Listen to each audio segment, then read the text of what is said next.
నా గురించి నువ్వు జీవితాంతం పెళ్లి చేసుకోకుండా ఉంటే నాకెంత బాధగా ఉంటుంది. పిల్లలు పుడితే వాళ్ళు చనిపోతారని తెలిసి కూడా అమ్మా నాన్న మనకి జన్మనిచ్చారు.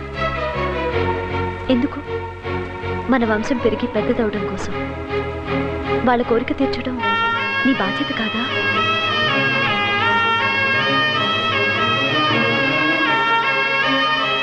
నీకు పెళ్ళొద్దంటే నాకు వద్దు.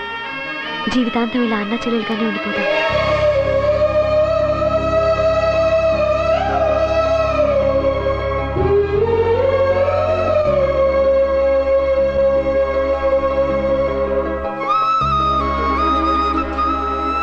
అలాగేనమ్మా, నీ ఇష్టం.